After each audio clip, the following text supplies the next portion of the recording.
Hello and welcome to What's on My Mind with Fiona. I'm your host, Fiona Kane. There's actually some good news today. So, some good news today is that an Australian judge has ruled against puberty blockers for a child. This is just amazing because all the news in Australia the last little while has all been really depressing. A judge in the Giggle versus Tickle case who thinks that you can't tell the difference between a man and a woman, and a man can be a woman, and all that sort of stuff. And recently, if you've watched any of the videos of Billboard Chris here in Australia, all the idiots that come up to him and try and defend castrating children, etc. So anyway, it's good to see some good news. So what's happened here is a father has gained custody of his child, prohibiting the mother from placing the child on harmful drugs. So Justice Andrew Strum has ruled that a 12-year-old child is too young to give consent, which of course they are, and understand the harmful consequences of taking puberty blockers. He's granted full custody to the father of the child and to stop the mother from proceeding down the harmful and experimental pathway. In handing down his judgment, Justice Strum sided with the father, who did not wish to pigeonhole his child, and decided all options in the child's life should be open, which is the whole point. That's funny because everyone targets people like me as being like anti-trans and we're actually not. We're saying these children's options should be left open and they can decide when they're a grown up. That's all we're saying. So no one's saying people can't become what they want to be. We just know that 12-year-olds don't know, can't make that decision. And it's just amazing too because so many arguments. So I saw, like, again, the Billboard Chris talking with different people.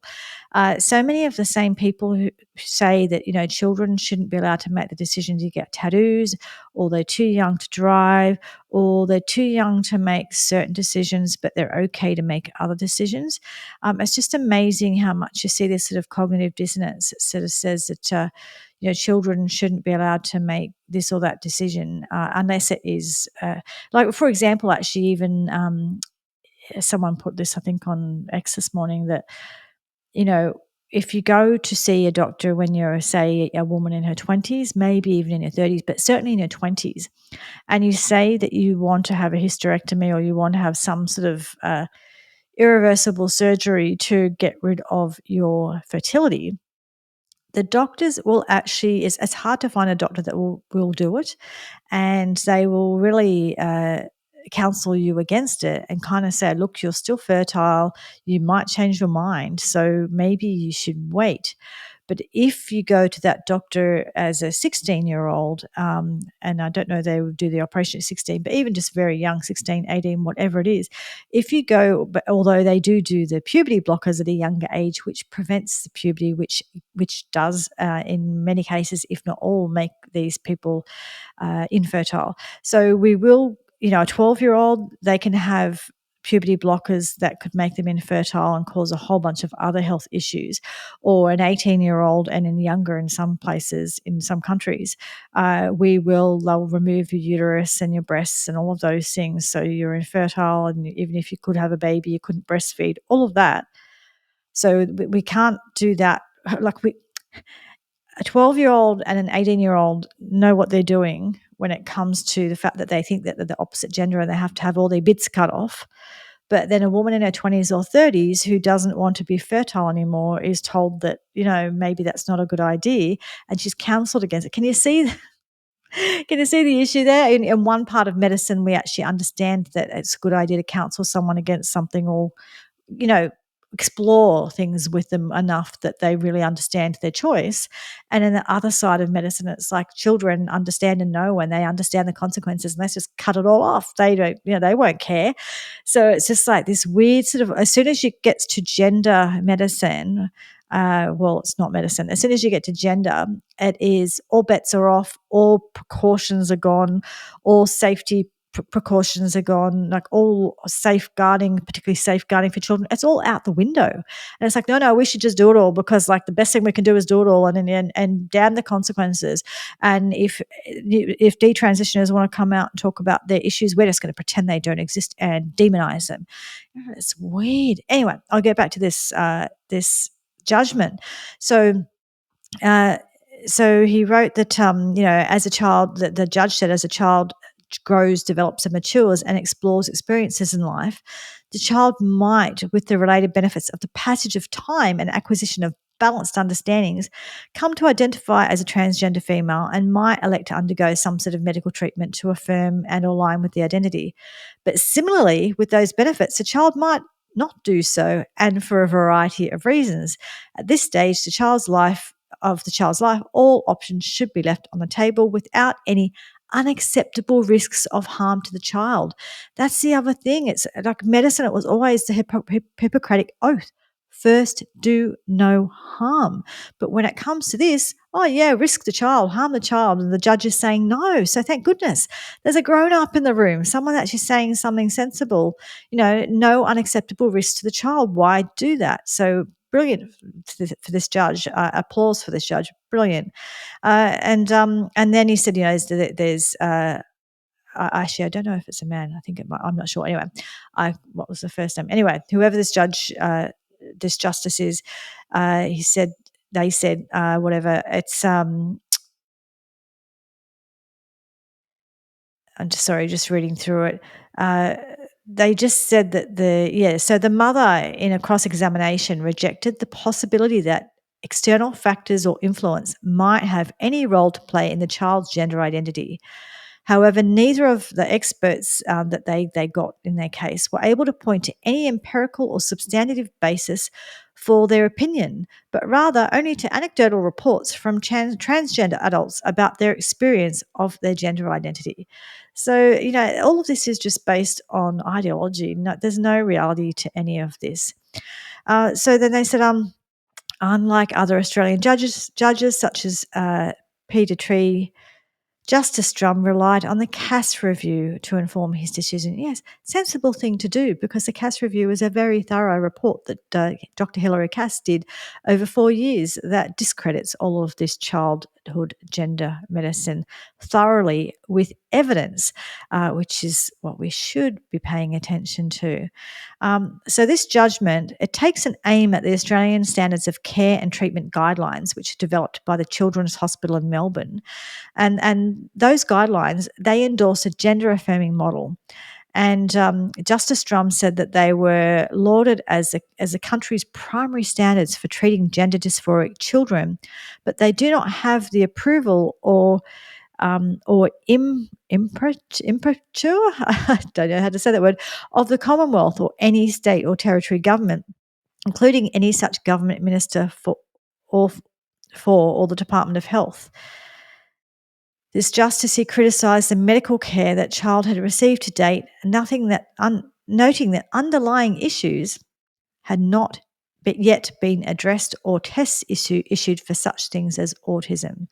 Without such a diagnosis, it is highly inconceivable that the mother could have seriously prosecuted her application in relation to puberty suppression, let alone had any prospect of success. So the judge also pointed out that the child is just a child and cannot comprehend the serious and permanent effects of taking puberty blockers. And that is the thing. I've discussed this to the cows come home, that I think it's 30 to 40% of these children turn out to have autism, and some of them, it might be the same cohort or others within this group of children who experience this. So many of them have been traumatized or abused or sexually abused in some way. And so they're or they've just got some other, it's that they call it comorbidities, but some other mental illness.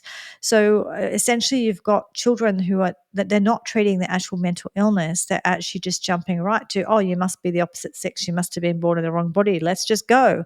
And I was listening to the other day. I can't remember. I've listened to so many detransition stories, so I was listening to one again the other day. I can't remember who it was in particular, but this person said that when they went to get, so all the years that they went through the system and had surgeries and puberty blockers and all of the things that no one asked, and she didn't disclose that she had been sexually assaulted at quite a young age. I think it was like 6 years old or something, and it was from a relative, like a cousin or a brother or like some close family person, and she had never divulged this to anyone, and so she went right through all of this treatments without anyone just stopping and trying to figure out why is this person disowning their body, and that's what it comes back down to as well. Like why? Essentially, gender dysphoria is someone completely rejecting their body. And it's a good idea to investigate why someone might be completely rejecting their body. Could there be any other reason than they just happen to have been born into the wrong body? Yeah, there could be many reasons, many, many, many reasons. And I would say, 99% of the time, if not 100% of the time, it's all the other reasons. And actually, even people who do transition as adults and are glad that they transitioned as adults and happy living in that transition state will often acknowledge that there was some trauma that drove it, but that it was just for them. They felt like they couldn't overcome the trauma, and so it was kind of easier for them to live as if they were the other sex, right? So there's almost always trauma or autism or some other thing that is driving this. So it's just ridiculous that these medical professionals and families and people just will not even consider looking at the fact that there could be something else driving it. Like, the way I see it, you look at all of these things first, but that is the problem with the gender affirming care model, which is what they've adopted in most of the Western world, and they're starting now to reject it they've started rejecting it in the UK and Europe and in the US, but we're still adopted it here. Gender affirming means a child comes in and says, I think I'm in the wrong body. And all the medical professionals say, yes, you are.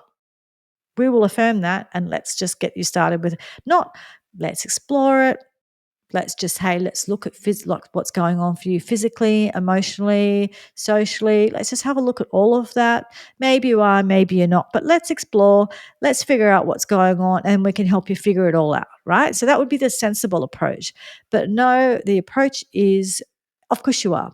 And anything else is considered now to be what did they used to call it? What's it called? It's okay, so it's what used to be done to people, a terrible thing that used to be done to people who were gay, and it was what do they call it? My brain's just dropping out. But it's when they tried to make them straight, right? So they kind of had a therapy to make them straight. Just hang on, I'll be back in a sec. That's right. It used to be called gay conversion therapy, which was a terrible thing, which is where we tried to convert gay people to being straight, which, if you truly are gay, you can't do that, right? But now what they're doing is if you don't affirm these people, these children in particular, they call it conversion therapy. So any discussion that it could be anything except for the fact that you're in the wrong body is now called conversion therapy and considered bad.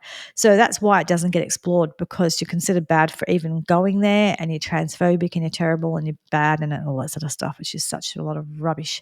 So that's why we can get rid of – that's why in this class of like medicine, inverted commas, they can get rid of all the safeguarding, right? They just conveniently just get rid of the safeguarding and say it's transphobic and it's conversion therapy. If you just have any other conversation, you're just trying to convert the child. Anyway, so this judge basically said that this court was not concerned in what the community thinks or ideologies, but only what evidence what on the evidence is in the child's best interests. Ideology has no place in the application by courts of the law, and certainly not in the determination by courts exercising jurisdiction. Anyway, he just went on to say it was only about the child's best interest, which is fantastic. So that's just such a great win. And we need these legal wins because you need precedents. So I don't know a lot about law, but what I do know is that you need to have precedents. So that's a really good thing. We need to have a precedent, and judges who have the guts to actually, say the truth, say what is real, and make decisions based on reality and based on facts rather than on ideology, which we've had way too much of. So the other thing in the news this week, it's this part of the same kind of idea, but so a couple of things happened in the last week or so. So there was a woman who was in a fencing competition, and she chose to take the knee and pull out of the competition because she was up against a man. And good on her. And she was, I think, sort of not banned, but what's the word? Like, disqualified. I've since heard, I think that that man who was in that man who was she was up against, he has now been removed from that competition. So hopefully that's a good sign that they're actually doing the right thing, and they're kind of saying no. Women's fencing is for women only. Now, along the same lines. Oh, and actually the other one was golf. What do you call it? It's like a golf, but they throw a disc. I can't remember what it's called. But anyway, there was a woman who also refused to play. Good on her, because she's playing against a man. And so it's just really good to see this women are kind of saying, yeah, I'm not going to do it. Okay, you're going to bring a man in? I'm not going to do it. And it's very, very sensible. Now, this brings me to John Oliver. Like, what a serious a-hole. Man, this is pathetic. So he did a 40-minute rant the other day on his show. Apparently it was 40 minutes. I didn't watch the whole thing because I just can't be bothered watching the whole thing.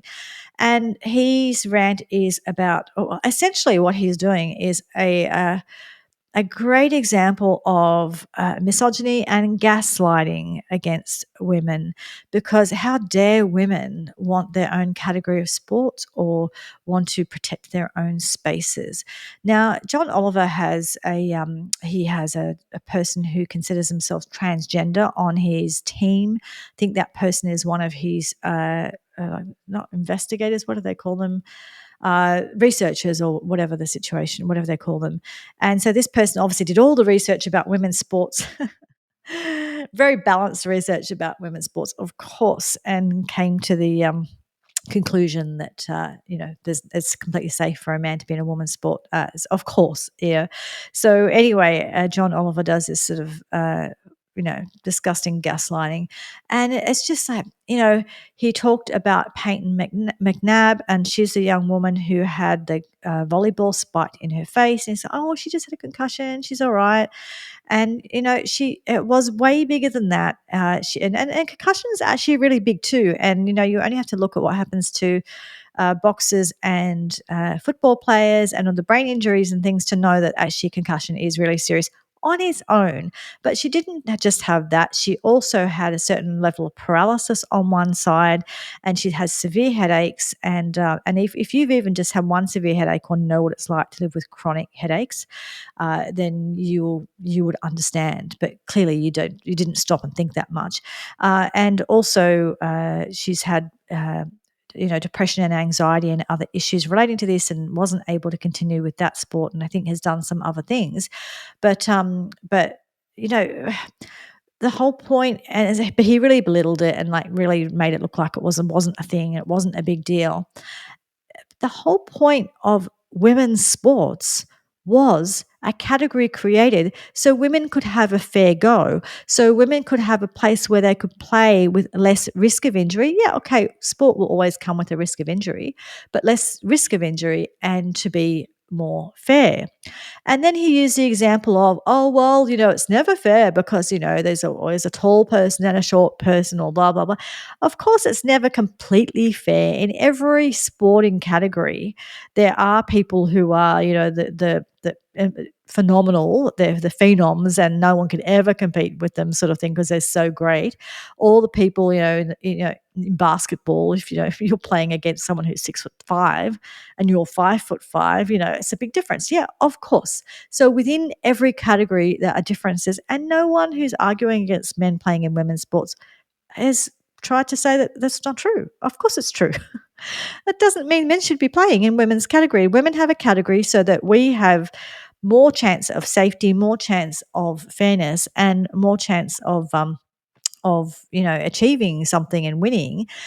Even I think it was Serena Williams who, there was an interview with her from years ago where she said that she said it was Andy Murray or one of the big tennis players at the time was talking about playing against her. And she says, like, no way, I couldn't, like, there's no way I could compete. It's a completely different sport. She says, and it quite often is. It's the same with when they've looked at like track and field runners and this sort of thing where there's a woman who wins the Olympics. There was one example, I think, where, what a one woman had done in the Olympics, there'd be at least like 300 schoolboys who would beat her, based on the stats, right? That they already had of like how winning, right? So essentially, we have our own category for a really good reason. It's so that we have fairness. It's so that we have safety.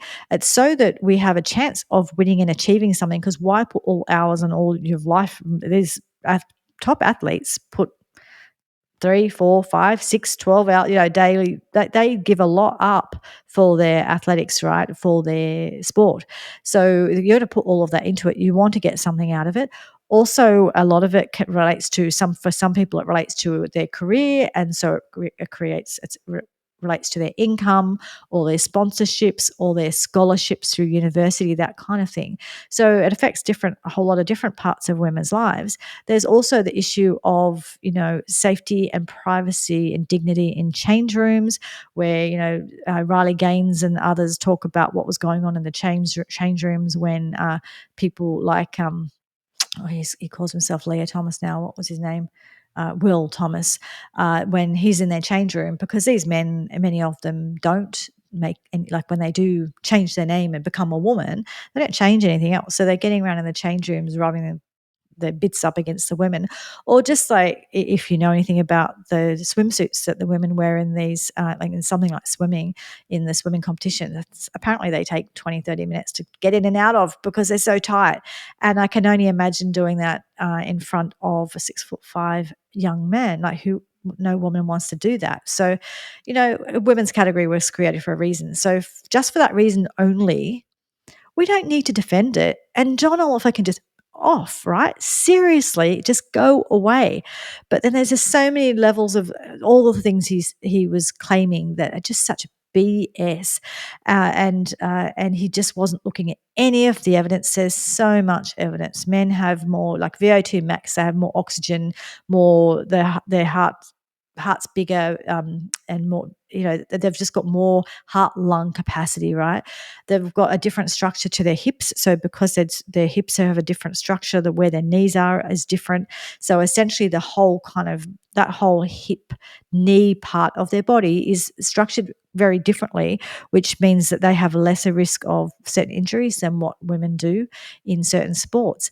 Usually they have longer femur bones, so that big leg bone, it's a lot longer. And in most cases, they're taller, bigger, and stronger. Not in all cases, but in most cases or many cases. And they're also just things like, I think I said, was it called discus golf or something, whatever that sport I was talking about before, that how far they can throw things, like it's hundreds of meters further than the women, that kind of thing, so it's kind of like what the woman can do and what the men can do is completely different. So, wingspan, all of those things. So there's just so many, differences between men and women, and particularly man who has been through puberty, which most of the men who are going in these sports have been through puberty. So even if you are taking hormones, which they not necessarily are taking hormones, but for those who are taking female hormones or sort of any kind of hormone disruptors to reduce their testosterone, I actually saw a thing on Dr. Phil, his primetime show a couple of days ago, and he said that even when the men were doing all of the hormonal treatments, it still only dropped their capacity by about 10%. And I think their capacity to beat women was more like in the 40 to 50% profile or somewhere around there. And the hormones just dropped their capacity by about 10%. So they were still ahead of women by like 30% at least, right? So, it's like, they take the hormones. They're exactly the same as women. There's no difference. And these are the people that watch what's his name, the boxing guy, the Olympics, Imam Khalif, who, by the way, is not transgender, but definitely is DSD, so difference in sex disorders, which means that he is a man, but playing as a woman. in boxing, you see this gigantic man boxing women and punching them out. And these people, the ability, the cognitive dissonance to be able to say, it's a she, it's a woman. Don't be mean. Don't be mean to this poor woman. No, everyone's being mean to her. Oh, how dare you? And that's, all of this comes down to is it's gaslighting women and saying, well, yeah, you might get injured, you might get a concussion, you might have, and there was another game, I can't remember what the sport was, it was a hockey or something, where I think a woman lost all of her teeth, right? So you might, lose teeth, you might get a concussion or paralysis or, headaches or other kind of health issues. You might lose your dignity or feel exposed or uncomfortable in a change room. And sometimes these women have been, they might have had some sort of trauma, sexual trauma before. And so that kind of thing is very, very stressful and challenging for them. And even if they haven't, why should a woman have to get changed in front of a man, right? So there's all of these factors, plus besides the fact that for some women it's their career, it's their scholarships and all of that kind of, and their sponsorships and all of those things. But there might be a man with hurty feelings. So that's more important. Don't you understand? We can't have hurty feelings, right? You have to use his preferred pronoun and let him play your sport because he might get hurty feelings. So inclusion means don't let him have hurty feelings. I don't care about your income opportunities, your sponsorship opportunities. Don't care about your university scholarships. Don't care about your safety. Don't care about your dignity. Who cares? What's the problem? You should just give all of that up in the name of inclusivity because otherwise he might have hurty feelings.